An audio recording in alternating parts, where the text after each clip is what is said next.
toutes et à tous, c'est Hermès, j'espère que vous allez bien, j'espère que vous avez apprécié le live d'hier. Si vous l'avez loupé, n'hésitez pas, disponible directement sur la chaîne des rois du Bitcoin. On va parler Bitcoin, on va faire également un petit top crypto des membres, avec quelques actions, notamment Focus IA, c'était un petit peu aussi la thématique de la vidéo d'hier, donc on a fait une grande vidéo, un grand live, beaucoup de questions, beaucoup d'échanges, j'espère que je vous ai aidé. On commence maintenant.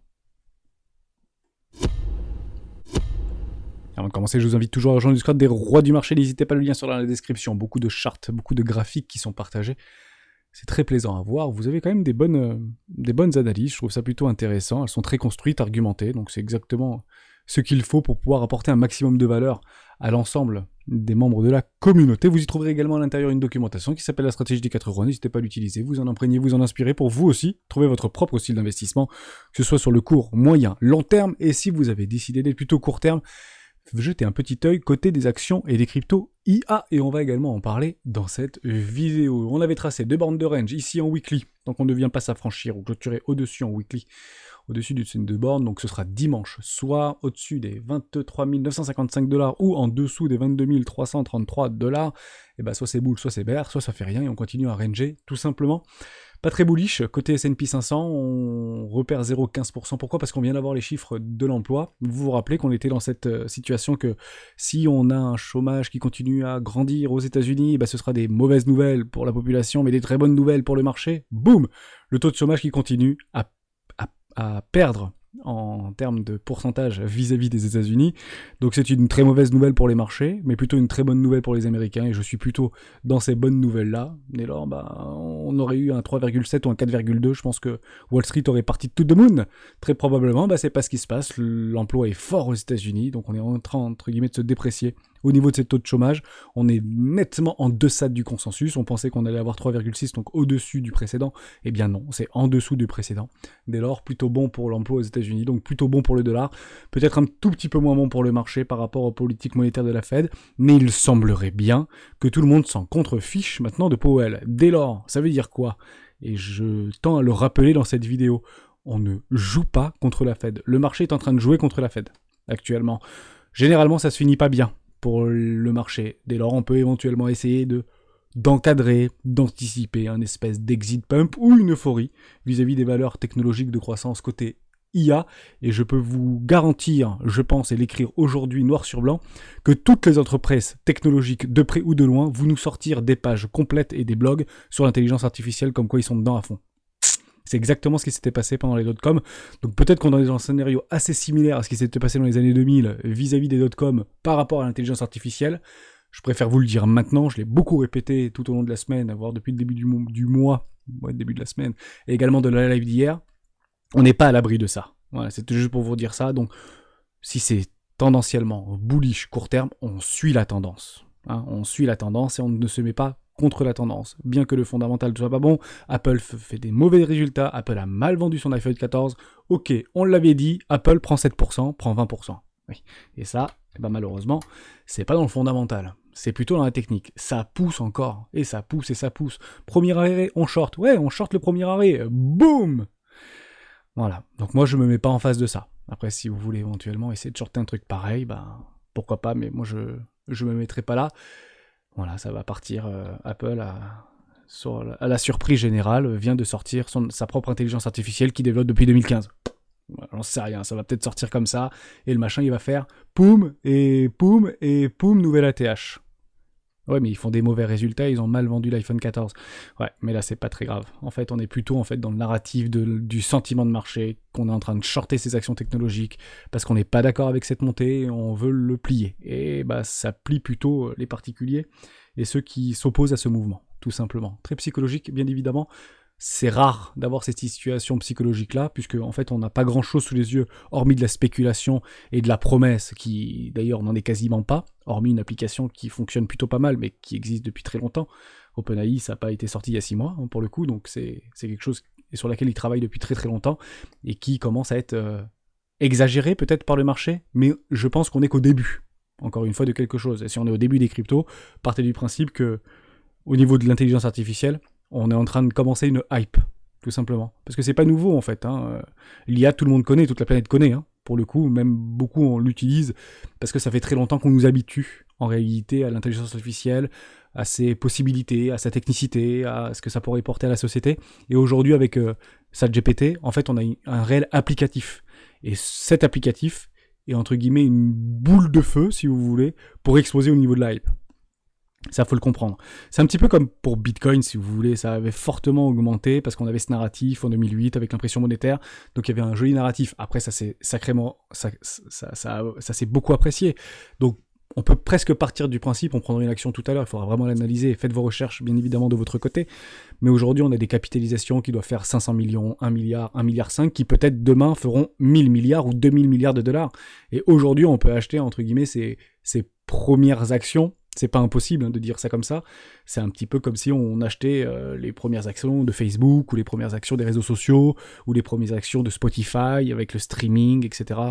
Vous comprenez à peu près ce que je veux dire, bien évidemment. Et d'autres actions qui sont là depuis très longtemps, comme par exemple Netflix. Netflix, c'était des loueurs de cassettes vidéo, tout simplement, de la location de vidéos, et puis c'est devenu Netflix. Donc on peut bien évidemment évoluer, et avoir des capitalisations et des mouvements haussiers complètement délirants. Et on est peut-être au début de cette hype en réalité par rapport à l'intelligence artificielle. Mais avant de vous parler de ça, on commence avec quelques cryptoactifs, puisque c'est exactement ce que vous vouliez potentiellement dire. Et bah c'est parti, on commence avec Iota. C'est Victor D qui voulait qu'on en parle. Iota, avec grand plaisir. Iota, IA, grand point d'interrogation. Je vais être tout à fait honnête avec vous, je pense que tous les projets blockchain vont se transformer en projets IA. C'est juste une question de survie, une question de hype. On est dans un bear market, et si on veut de la hype sur toutes nos cryptoactifs préférés, eh ben ils ont juste à rajouter, pas en bas de la page, mais plutôt en haut de la page, IA crypto, tout simplement. Et je pense qu'il y en a beaucoup qui vont le faire. Je vous le dis maintenant, mais vous allez probablement rigoler dans un mois. Je pense que beaucoup vont aller dans cette direction-là et mettre de l'IA dans tous leurs projets blockchain, ou en tout cas essayer d'en mettre dedans pour justement accompagner cette hype-là. S'il y a marqué IA, ça pump. Dixit.com. On n'est pas dans les .com. On est peut-être au début de quelque chose. Pour l'instant, c'est que de la prédictive. C'est probablement du vent, mais il faut juste le dire, se préparer pour ne pas être surpris. Encore une fois, en tant qu'investisseur rationnel, on a les deux pieds sur terre, il faut juste essayer de synchroniser et de jouer simultanément plusieurs scénarios. On a d'un côté la récession, le crack de tous les temps, la mer de toutes les bulles, et d'un autre côté, des ruptures technologiques comme les technologies blockchain et l'intelligence artificielle qui vient de dégommer la porte d'entrée, et c'est pas une petite porte d'entrée, pour le coup, pour rentrer, entre guillemets, dans les chaumières. Et généralement, quand ça se passe aussi vite, on parle de plus de 100 millions de personnes qui utilisent OpenAI depuis le début de l'année. C'est la plus grande croissance organique de tous les temps, ça n'a jamais été réalisé, et on parle de 100 millions de personnes. Aujourd'hui, on parle de 300 millions de personnes qui détiennent des cryptoactifs. Donc au niveau de l'IA, on est au début, on est au tiers, si vous voulez, de la technologie blockchain, ou des cryptoactifs en termes de détention. Il faut toujours remettre les choses dans leur contexte. Donc Iota, pas de problème avec ça. On était parti bien dégommer les trucs. J'ai pas fait d'investissement 2, je pourrais potentiellement en faire un, uniquement s'il met intelligence artificielle en haut de la feuille. Et à ce moment-là, on pourrait chercher potentiellement une petite neutralité. Si vous prenez un investissement ici, attention, vous n'avez pas vraiment les structures. On est plutôt sur un V-bottom ici. Et on pourrait effectivement aller chercher notre moyenne mobile 2, notre moyenne mobile 20 en mensuel. Et potentiellement aller chercher le haut pour le premier arrêt par rapport au tout le précédent mouvement qui serait très proche de mon investissement. Si ça m'intéresse, je l'avais pas regardé, Victor, depuis très longtemps, pour être tout à fait honnête avec toi par rapport à Iota. C'est berlinois, me semble-t-il. Et d'ailleurs, pourquoi ça peut vraiment se diriger dans l'IA, voire être de l'IA? Parce que c'est une technologie blockchain, ou une blockchain sans blockchain. Donc c'est assez particulier. Je vous inviterai éventuellement à y jeter un petit œil, mais ça peut... pas de problème, c'est très peu capitalisé, ça doit faire moins de 1 milliard, ce truc, de valorisation, de capitalisation, me semble-t-il. Donc voilà, 600 millions, si ça fait 6 milliards demain, ça fait x10, et puis tant mieux. Et puis pourquoi? Parce que peut-être qu'ils vont dire que c'est de l'IA. Moi, j'en sais rien. Donc voilà, super, on va refaire les ATH, ou en tout cas zone de rechargement de vente. Si ça se passe comme ça, il faudrait vraiment que je regarde si oui ou non c'est IA, parce qu'il faudrait que je prenne un investissement 2. Sinon, là-dedans, je note. Merci Victor, vous m'aidez au quotidien, vous êtes mon inspiration, bien évidemment, pour essayer de repérer les petites pépites que j'avais oubliées. Pourtant, je suis exposé dedans, mais je les oublie complètement. J'ai perdu combien sur ce truc? Investissement 1, dans la tendance, évidemment, sur ici un 0,618. Il faut que je le modifie, ce truc. Voilà, moins 84%, ça fait du bien. Donc il me reste quand même de l'argent à mettre dans cette crypto, parce que si j'avais décidé de mettre un investissement, c'est qu'il y avait une raison, et potentiellement que je pourrais remettre un investissement 2 sans aucun problème. Balancer, est-ce qu'il faut la balancer, cette crypto? Je ne pense pas, pour être tout à fait honnête avec vous. Je pense que c'est pas une mauvaise crypto. Encore une fois, Balancer, elle est pas si vieille que ça. Il bosse avec AAV d'ailleurs, il me semble, hein, le projet de Sailor, de Marc, je sais plus comment il s'appelle. Je réfléchis avec Cryptomatrix, etc. Bon, bref, AAV, quoi. Ils bossent ensemble, Balancer. Ouais, c'est pas mal. Moi, j'aime beaucoup cette crypto. Il n'y a pas de problème avec ça. J'en ai, hein, me semble-t-il. Actuellement, c'est 1 milliard 600 millions, 50% des tokens qui ont été libérés. Ça vient chercher ses pressants en lot, me semble-t-il que, ouais, ça continue à travailler. Derrière, est-ce qu'il y a des retours de volume acheteur, etc. Il faut regarder dans ce sens-là. C'est un peu le market maker, si vous voulez, de la techno, c'est des apporteurs de liquidité, Balancer. C'est intéressant dans la DeFi, c'est intéressant dans les transactions, c'est intéressant pour les échangeurs, et la charte est belle, pour le coup. Dès lors, si vous n'êtes pas dedans ou si vous êtes dedans, vous gardez. Si vous voulez faire un investissement 2 parce que l'investissement vous l'a fait très haut, à ce moment-là, attendez bien la structure et la confirmation parce que pour le coup, sinon ce sera donné, quoi. D'accord. Éventuellement roi de pique si vous avez un peu peur. Et puis d'ailleurs, on peut aller suivre la tendance et lisser votre prix vers le bas. Le prendre ici, est-ce que c'est grave? Non, honnêtement, n'ayez jamais peur d'acheter trop cher. Oui, j'aurais pu acheter ici à 4... Ouais, mais il ne faut pas chercher les acheteurs de bottom. Hein. Les acheteurs de bottom, c'est trop rare en réalité. Même la Smart Money n'achète pas les bottoms, elle les crée. Ouais, c'est beaucoup plus facile. Donc vous, si vous êtes plus riche que Elon Musk, à ce moment-là, créez les bottoms, mais n'essayez pas de les acheter. Vous perdrez beaucoup moins votre temps et vous serez beaucoup moins frustré. Donc moi, ça me dérange pas de l'acheter même beaucoup plus haut encore, hein, de reprendre encore 20% sous les $10. Honnêtement, si ce truc vaut quelque chose, encore une fois, on essaye de tenter d'investir dans quelque chose qui sera encore là dans 5 ans, si vous voulez. Ça me fait toujours rigoler parce qu'on voit de plus en plus tourner ce sondage vis-à-vis des personnes qui achètent des cryptoactifs sans pour autant passer 1 heure à faire de la recherche fondamentale. Faites ces recherches fondamentales. Essayez de regarder qu'est-ce qu'ils font en réalité. Est-ce que c'est utilisé? Est-ce que ça apporte de la valeur? Est-ce que ça répond à des problèmes? Si la réponse est oui, regardez sur YouTube, vous mettez Balancer, crypto, avis. Je pense que vous trouvez 2-3 petites choses. Même si c'est peut-être pas super pertinent, au moins vous avez des premières traçabilités par rapport à la hype qu'il y avait eu à un moment donné. À partir du principe qu'il y a encore des gens et qui contentent de poser des bottoms. On a un OBV qui est croissant ici, un retour des volumes acheteurs, voire des gros volumes acheteurs pour le coup. Donc non, c'est plutôt propre en réalité. Donc si ça vous plaît réellement et que vous êtes convaincu par Balancer, ah ouais, un investissement 2 là-dedans, voire un investissement 3, c'est pas complètement délirant. En somme, investissement 1 dans les chaussettes, investissement 2 parce que on est au bottom, on peut pas aller plus bas, et ben maintenant on va plus bas, donc on fait des investissements 3, et on peut même doubler la position en réalité sur un roi de pique ou sur le breakout avec une acceptation, au moins 2 bougies, notamment en weekly tout simplement. Voilà, j'espère que je vous ai aidé sur Balancer. Donc Luca, si t'y es, ne capitule pas, parce que...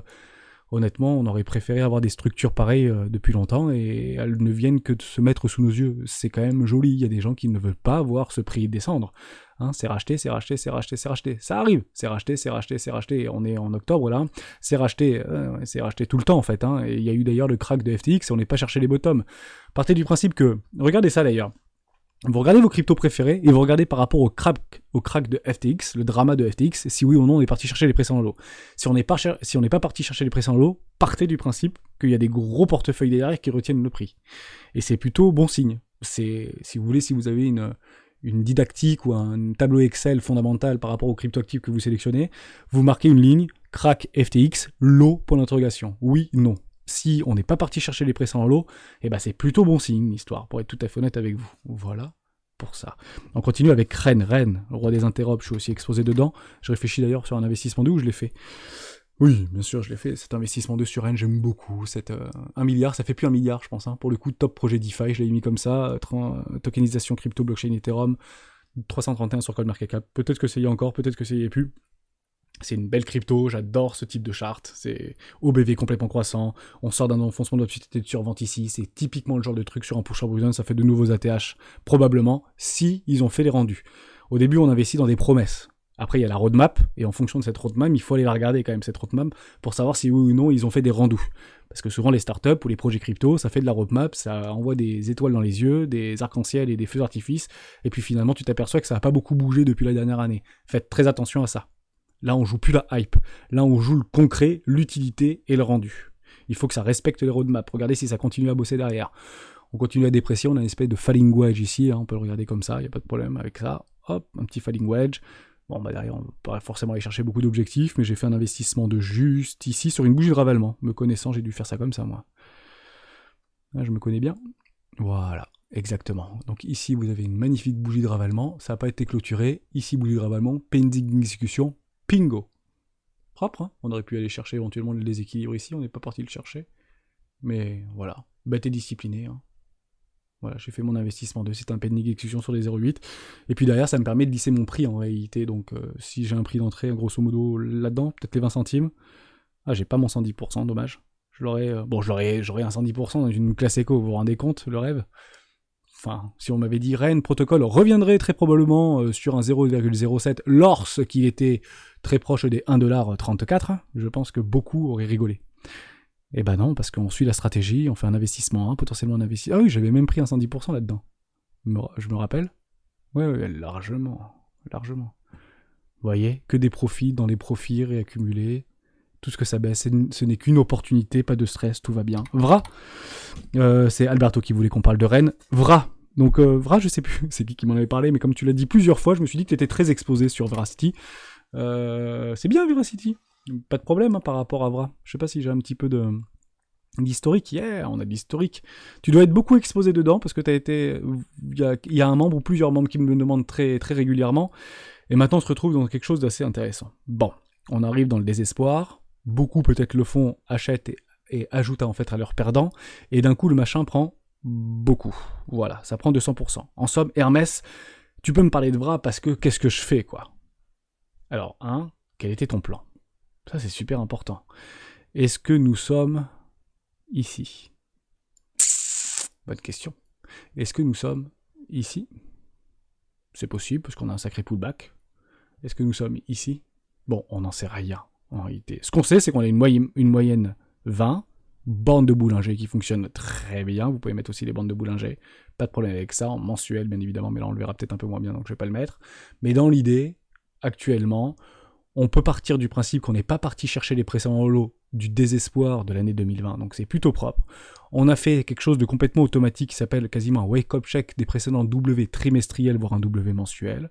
Donc c'est bon pour le marché, c'est sain pour le marché, tous les futurs millionnaires soit ont pris leur profit, soit ne sont plus dans ce marché, la capitulation a eu lieu, on essaye de sortir d'un enfoncement de survente, ce truc-là n'a jamais été autant survendu, c'est e-sport, etc. C'est du streaming vidéo, de la big data sur de la vidéo streaming, etc. Donc clairement il y a quelque chose à faire. Je revois la charte d'Ethereum en 2015, pour être tout à fait honnête avec vous. Il faut vraiment essayer d'éviter, par rapport à l'antériorité, on va regarder juste ce que je dis pas ce bêtise par rapport à l'antériorité. Mais il me semble que c'est 2020 ou 2021, il me semble. Veracity 2019, c'est à peu près pareil, ok, le truc qui fait strictement rien. Il y a un coucou, il y a de la lumière, super, belle promesse. Ils ont réussi à faire un truc, et puis derrière, ça fait l'arrachement, entre guillemets, baissier. Vous prenez Amazon, c'est à peu près pareil au début, avec on a quand même eu des gros signes noirs, ne nous y trompons pas. Maintenant, est-ce que ce truc peut faire de nouveaux ATH? Oui, techniquement, ça peut faire de nouveaux ATH, c'est pas très capitalisé, c'est 600 millions. Faites attention quand même, Automatic Economics, c'est beaucoup de volatilité. 9%, je l'avais pas vu comme ça, mais peut-être que si je l'avais vu, je l'aurais dit dans précédentes vidéos. Je m'y approche pas personnellement, mais faible tokenomics, faible dilution, au niveau de la market cap. Dès lors, ce truc peut valoir vraiment 600 millions, donc faire x10 assez facilement. Donc si vous voyez un truc comme ça, prenez vos profits. Voilà, c'est juste ce que je vous dis, parce qu'il y a les gros qui vont le prendre avant vous. C'est pas vous qui allez le pousser jusqu'au premier arrêt. Ah oui, je suis chirurgical d'ailleurs par rapport à ce premier arrêt, bizarrement. Ça fera combien très exactement à partir de maintenant? Prendre une position ici n'est pas délirant, même si ça a fait 200%, toujours pareil, plus 400%. J'espère juste que vous êtes en gain, voire vous pouvez sécuriser votre capital si ça vient au niveau du premier arrêt. Voilà, donc la target d'Hermès, si vous voulez, c'est les 30 centimes de dollars au niveau de Vra, et j'espère que vous serez dans vos gains au niveau de là. Sinon, il faudra sécuriser et entre guillemets, protéger votre capital, quoi. Vous n'avez pas vraiment le choix, le problème. C'est toujours ça. De trop s'exposer sur des cryptos, et je sais qu'il y en a beaucoup qui le font, mais c'est normal, hein. Je l'ai fait également. Je m'étais un petit peu trop exposé sur des cryptos en 2018-2019, mais notamment Zilliqa, etc. Et j'ai vendu beaucoup trop vite, mais je ferais exactement la même chose si vous voulez, si j'étais dans Vra. Si vous comparez Zilliqa à Vra, comme ça, bon, bien que ça va pas casser les précédents lots, donc peut-être une psychologie différente, mais toujours un billet psychologique de plus, bien évidemment. À ce moment-là, ici, je vendrai quand même des tokens, et bah tant mieux. Je serai quand même dans le train. Ok. Sinon, pas de regret, bien évidemment. Voilà pour Vra. J'espère que je t'ai aidé, mais laisse-le pousser 400%. C'est le pousser 400%, c'est un truc qui est 60 millions de dilués. S'il y a des gens qui décident du jour au lendemain que Vra utilise l'intelligence artificielle pour faire des vidéos, waouh, le truc qui peut prendre 1000%. Je ne dis pas qu'il faut acheter maintenant. Faites bien vos recherches, bien évidemment. Et vous avez compris un petit peu ma rythmique depuis quelques semaines maintenant. Matic, vous vouliez qu'on en parle. C'est Hugo qui voulait qu'on parle de Matic. Et évidemment, ce fameux Layer 2 qui a le vent en poupe, qui est encore plus beau et plus résilient que Ethereum, me semble-t-il. J'ai pas pris ces 34 centimes de dollars. Bah oui, mais Hermès, vous savez, hein, c'est comme ça, il était sur autre chose. J'ai dit, je me promets que j'avais pris un pending exécution ici. Et ben, je l'ai pas pris, ce pending exécution ici. Je l'ai loupé. C'est pénible, hein. Bon, on arrive sur la moyenne mobile 20. Ok. Donc derrière, on retrouve une forme de neutralité. Dès lors, où est-ce qu'il achète Hermès? Bon. J'ai quand même envie d'avoir du Matic. Si j'en prends pas, bah c'est pas grave. Je louperai le train, mais j'ai l'Ethereum, donc c'est pas très grave. L'un va potentiellement avec l'autre. L'un s'arbitre beaucoup avec l'autre. Beaucoup s'amusent à arbitrer Ethereum contre Matic, Matic contre Ethereum. Pas de problème avec ça. Faut regarder au niveau des dominances. Moi, j'attendrai potentiellement que ça vienne juste ici pour peut-être chercher le déséquilibre. Et il y a quand même des stops complètement évidents ici. Alors, on fera pas gagner tout le monde, surtout que Matic a été en lumière. Le fait que Matic soit en lumière, il y a beaucoup de choses qui tournent actuellement sur pas mal d'exchanges au niveau de Matic, du yield, du staking, du machin, des concours, des Matic par-ci, Matic par-là, Matic IA, j'en sais rien, mais techniquement, je n'achète pas là. Voilà, je n'achète pas là. Pourquoi ? Parce que on est sorti d'une zone de rechargement éco-classe. Et en fait, je m'interdis d'acheter là. Tout simplement. Donc j'attendrai un pending exécution sur les 0,70. Si ça revient à 0,70, et bah tout simplement, pensez à moi. On fait quelques petites actions. Au niveau de l'IA. J'en ai aussi quelques-unes ici, par exemple PHB, qui revient un petit peu du désespoir. Je l'avais arbitré il y a très très longtemps, PHB. Ils avaient fait un travail sur le tokenomics, donc ça n'a pas fait ça. D'accord, hein. Ici, ça n'existe pas, ça. Donc en fait, ils avaient décroché au niveau du token, donc ils avaient divisé le token par 100. C'est un petit peu comme les actions, vous savez, elle est à 1000$ et elle passe à 10$, par exemple. Donc on divise par 1000. Ça s'est fait à peu près la même chose au niveau de Red Pulse Phonic. C'est toujours sur Binance. Ok, pas de problème avec ça. Et ça pump. Voilà. Donc il faut faire ceci, multiplié par 100, donc on revient à peu près sur la neutralité ici. Donc on revient à peu près là, au niveau du PHB, mais c'est IA. Donc si ça vous intéresse, partez du principe qu'on a dû faire un espèce de truc comme ça. Voilà, et on est revenu ici. Bon, ça fait un pump quand même, hein, mais est-ce que ça peut vous intéresser ou pas? Bonne question, faites vos recherches de votre côté. Moi je l'avais arbitré, je n'y retournerai pas, personnellement. Ça a pris 250%, et bah tant mieux, je suis très content pour toi. Et c'est un petit token IA. Ceux qui ont vraiment le vent en poupe, c'est clairement Agix, et ça continue à pousser, hein. Vous connaissez l'histoire, c'est un peu comme sur Bitcoin. Hein. D'abord ça fait une poussée, ça consolide et ça redouble derrière. Donc Agix, gros vent en poupe, pas de problème avec ça. Est-ce que c'est bien d'acheter là? Bah non, maintenant c'est un tout petit peu trop tard, malheureusement. Voilà, vous approchez très proche du premier arrêt. Je suis curieux de voir ce que ça va faire à partir de maintenant, au niveau de ce premier arrêt, par rapport à tout le précédent mouvement de ce token très très pertinent. Hein. Je ne dis pas du tout le contraire. AG qui est très très très intéressant. C'est pas si âgé. Hein. Agix, me semble-t-il, voilà, 400 millions. Voilà, il y a du monde derrière, quoi. Mais c'est IA, donc coucou, c'est moi, super, il n'y a pas de capitalisation, t'as les capitaux qui arrivent, le mouvement, suivez l'argent va là-dedans, bah potentiellement, suivez la tendance là-dedans. Hein. Si vous jouez l'IA, vous jouez pas forcément long terme, vous jouez tendance, tout simplement. Vous en avez d'autres au niveau des actions maintenant, alors je vais pas tous les réciter comme au protocole, qui poussent aussi. Regardez la tronche en fait de ces trucs-là. Ça pousse, investissement 1, Nour ça pousse un petit peu, GRT c'est plutôt Big Data, pas de problème avec ça, mais ils vont bien. Big Data, IA, c'est de l'efficience si vous voulez. Fait AI continue à pousser, on arrive juste là au niveau de la moyenne 2020, bah, ça bloque un peu pour le coup, mais ça va probablement peut-être s'extraire complètement. Hein. Je suis dedans, j'ai pris mon take profit, ça repousse encore 17%. Va dans la lune, il est où le premier arrêt là-dedans? Hop, on va le regarder juste comme ça. Oh, on a encore de la place pour aller chercher le premier arrêt, il y a des poches de liquidité complètement logiques. La charte est très très belle pour potentiellement nouvel ATH, prochain bull run, mais peut-être pas pour cette année, peut-être pour l'année 2024, voire 2025. On a toujours en mars 2024 au niveau de la living, on a le temps chez les rois, vous aurez l'occasion probablement d'en racheter beaucoup moins cher, hein, d'accord? Parce que ça peut faire un petit feu de paille, un truc comme ça, alors que c'est méga bullish, hein, faites très attention par rapport à ça. Tout le monde ne gagnera pas. Soyez sniper, suivez la tendance et gérez bien votre risque. On ne met pas all-in en levier sur ce type d'actifs. Et on met généralement pas de levier sur les crypto-actifs, hors Bitcoin et peut-être Ethereum si vraiment vous êtes extrêmement gourmand. On continue avec des petites actions parce que je voulais vraiment vous en parler. Ça fait longtemps qu'on n'avait pas parlé des actions. Vous regardez au niveau de la dimension, au niveau des actions qui sont proches de l'intelligence artificielle, qui avait été complètement massacré comme Palantir par exemple, qui repousse des jolies petites choses là. On est parti chercher tous les acheteurs entre guillemets et leviers ici, boum, plus 50%. Vous avez IA, C3 AI le truc qui pousse un truc de fou. Je vous le dis, vous achetez une boîte qui perd de l'argent tout le temps. Hein. Ça perd 300 millions d'euros par an, ce truc-là. On fera quand même une recherche fondamentale. On arrive sur une moyenne mobile 20. On est quand même décroissant. Donc la tendance est baissière ici. On tente des arrachements haussiers. Ça marche plutôt pas mal. On prend 72%. Est-ce que c'est intéressant d'acheter là? Je dirais non. C'est pas intéressant. Faites attention. Vous avez éventuellement ici suivi de tendance première arrêt, zone 0,50 au niveau de la neutralité. Plutôt bien pris par rapport au marché financier. Et une zone éco-classe court terme. Ok, donc vous pouvez éventuellement essayer d'aller chercher les relais si vraiment ça vous intéresse. Tout simplement. Mais vous achetez contre-tendance. Pourquoi? Parce que vous dézoomez, et ben ça c'est plutôt contre-tendance, et ça perd du pognon. Ça perd 300 millions, et c'est valorisé 300 milliards.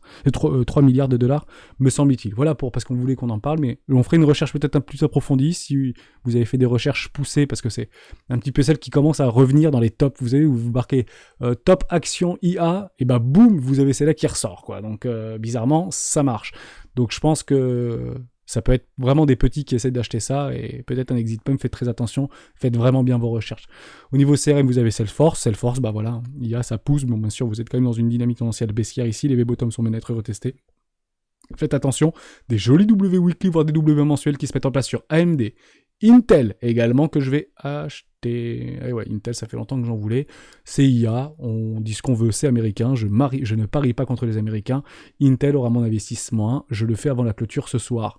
Mais c'est pas un conseil en investissement. Moi je le fais parce que AMD a perdu son génie, me semble-t-il, au niveau de ses cartes graphiques, etc. Intel l'a pas récupéré, me semble-t-il, parce qu'il a créé sa boîte derrière. Mais ça fait longtemps qu'on veut plus d'Intel, en fait. On lui crache un peu dessus, et moi j'aime bien, parce que je préfère Intel que AMD, mais c'est très personnel, pour être tout à fait honnête avec vous. Peut-être que je vais avoir des commentaires pour me dire Intel c'est pourri. Ouais, c'est pourri, mais j'achète quand ça fait ça. Vous comprenez ce que je veux dire? Vous voyez, on peut regarder des trucs comme Ubisoft, ou comme hier je vous ai dit avec l'action Adani Group, par exemple. J'achète pas ça, moi. Moi j'achète ça. Mais j'achète pas ça all-in, j'achète ça investissement 1, investissement 2, et potentiellement investissement 3. Voilà. Et puis prix moyen, 16 $ ou 17 $, je suis content, mais au moins je suis dans le train. Comme je m'étais dit que j'allais prendre du Intel, et bah why not? Je vais prendre du DocuSign aussi. DocuSign qui fait, vous savez, des documents à signer, donc c'est plein d'autres choses. Je vais probablement me positionner dedans parce que ils utilisent, potentiellement ils en parlent, d'utiliser l'intelligence artificielle pour leurs documents, etc., pour valider, regarder les documents qui sont confidentiels, avec des intelligences artificielles, en gardant la confidentialité. Enfin, il y a un vrai business là-dedans. Si ça vous intéresse, ne le jetez pas à la poubelle, parce que au niveau du droit, les droits à l'image, droit des données personnelles, droit des machins, droit des contrats, droit tout ce que vous voulez, ils ont vraiment une longueur d'avance, DocuSign, en fait, et ça peut être super intéressant, peut-être si ça vous intéresse, parce qu'elle s'est fait défoncer, en fait. Hein. Pendant le Covid, ça a bien marché, et puis le truc a perdu sur le top 86% de sa valeur. Moi, j'aime bien acheter ce type de truc quand ça commence à consolider, qu'on commence à avoir des ruptures haussières. On a ça, et on a des retours acheteurs. Vous voyez là, ça, boum, des gros volumes. Ici, ça baisse, mais ici, ça monte. Donc, il y a des gros qui se repositionnent. Ben oui, évidemment, ils vont pas se positionner. Oh, ils se positionnent partout et tout le temps, hein, je ne dis pas du tout le contraire. Mais là, vous commencez à avoir des signes de retournement. Et c'est là où, en fait, de façon rationnelle, on n'achète pas là, on n'achète pas là, on n'achète pas là, on achète quand on commence à avoir des choses. On aurait pu acheter là, d'ailleurs, pour le coup, c'était pas complètement délirant. Mais ici, c'est pareil, en fait, et c'est même mieux parce que vous avez un début de tendance qui commence à se mettre en place. Vous avez ABB également, ça fait partie des grosses boîtes, en fait, qui font partie des gros tops au niveau de l'intelligence artificielle. Ça peut être intéressant, vous suivez la tendance, bon père de famille, vous mettez un logarithmique, ce machin est tout droit, voilà, ni plus ni moins. Donc vous prenez pas, j'achète généralement pas ce type de truc-là. Par contre, ça peut, si ça fait, en fait, si ce sont des valeurs dites défensives ou de croissance dans les technologies AI, bah ça peut faire un truc comme ça, un peu bullish, et tout le monde se jettera dessus. Donc, mais je le joue pas personnellement. Après, pour moins se prendre la tête, vous avez aussi des ETF comme Global X Robotics Artificial Intelligence ETF. Donc vous avez une magnifique tête-épaule inversée, et bah ça, c'est considéré comme du retournement de tendance. Dès lors, vous assistez actuellement sur un des plus gros ETF qui gère plus de 2 milliards, je crois, de fonds sous gestion, et bah vient de faire une épaule tête-épaule sur la technologie de l'intelligence artificielle et de la robotique. Voilà, donc c'est... si vous vouliez en fait une image technique, graphique, pour vous expliquer qu'on est en train de vivre un retournement tendanciel sur des valeurs technologiques proches de l'intelligence artificielle. Vous l'avez sous les yeux avec cet ETF. Si vous voulez pas vous prendre la tête et que vous voulez vous exposer sans pour autant mettre all-in sur l'intelligence artificielle en essayant d'aller regarder les meilleures actions possibles, bah honnêtement, c'est peut-être le moins bête, c'est peut-être ou le bon sens éventuellement, nous dirons de prendre ce type de choses. Pourquoi ? Parce qu'on ne vient pas chercher les précédents lots, ça reste croissant, on est loin en fait de la moyenne mobile 20, vous avez des lots toujours plus hauts que les précédents et des bas toujours plus hauts, donc on peut éventuellement partir du principe que s'il y a de la hype et de l'euphorie qui veut venir, et bah why not, et prenez un ETF, et puis quand tout le monde en parlera à la télé et que c'est incroyable, bah, peut-être éventuellement prendre un profit dans pas trop longtemps. Voilà pour ça. Regardez ce qu'il y a à l'intérieur, bien sûr, de cet ETF, mais c'est honnêtement pour les bons pères de famille qui veulent pas se prendre la tête, ou que vous êtes dans les cryptos et que vous n'avez pas envie d'aller regarder tous les trucs. Bah, ETF, c'est pas forcément une mauvaise chose. En tout cas, Warren Buffett en est relativement friand de ces fonds et de ces ETF qu'il aime quand même prendre également. Donc, j'espère que je vous ai aidé. Nvidia aussi, je voulais pas l'oublier. Nvidia, ouais, un très très bon aussi. Apple TT Paul inversé, retournement de tendance. On reste complètement croissant. On n'a pas de déperdition au niveau de notre moyenne mobile 20.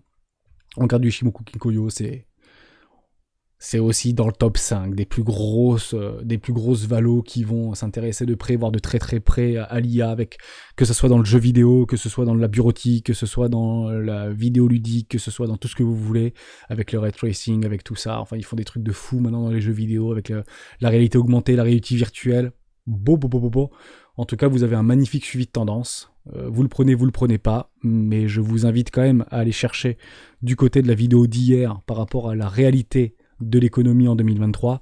Il y a deux mondes qui vont s'affronter, la hype, la psychologie et le sentiment qui est même si baissier, mais la hype peut prendre le dessus par rapport à la réalité des marchés vis-à-vis des réels du contexte économique mondial dans lequel on vit actuellement, proche potentiellement d'une récession, d'une escalade de la guerre. On va pas tout reprendre. C'est très difficile en réalité de pouvoir garder une forme de discernement vis-à-vis une rationalité vis-à-vis de tous les éléments qui viennent en fait nous percuter jour après jour, news après news, vidéo après vidéo, qu'est-ce qu'on fait pas. Je vous dirais une seule chose, si vous êtes déjà exposé sur beaucoup de marchés, ne faites strictement rien, parce que le plus rationnel et la meilleure chose à faire parfois, c'est strictement de ne rien faire. Juste, ne vous surexposez pas si vous voyez 10 news sur Nvidia comme quoi il va révolutionner l'intelligence artificielle.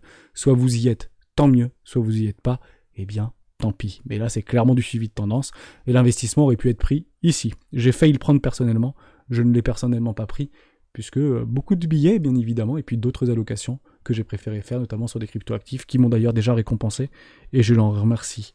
En somme, et je clôturerai cette vidéo là-dessus, même si elle était un petit peu longue, je m'en excuse, mais je voulais vraiment vous laisser partir là-dessus. Il faut juste essayer de comprendre ce que c'est l'IA par rapport à la vie quotidienne, puisqu'on commence à avoir des premières choses au niveau de l'utilisation. On a eu l'émergence et l'explosion des dot-com. Ensuite, on a eu les big data. En fait, Internet des années 2000 ne pouvait pas exister sans le big data.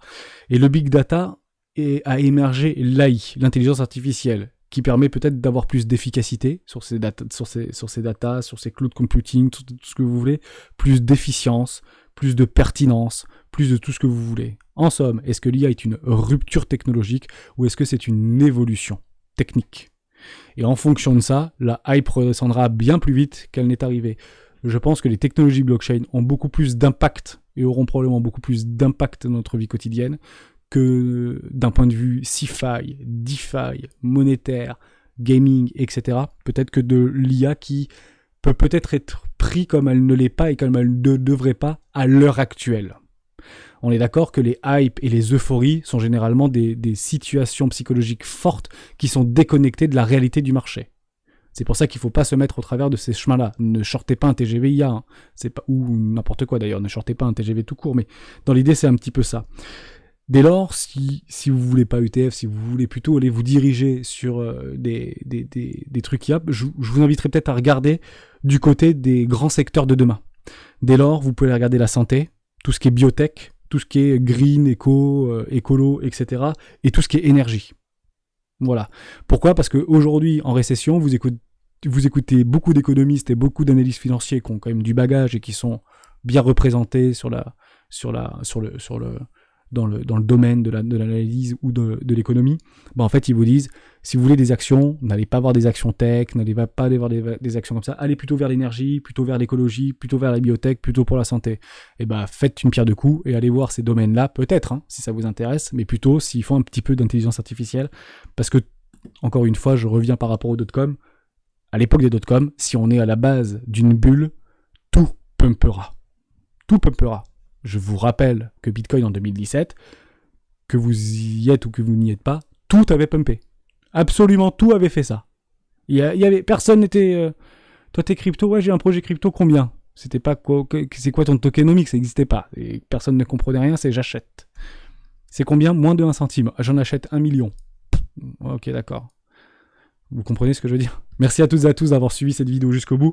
On est peut-être à l'aube de quelque chose de nouveau ou pas.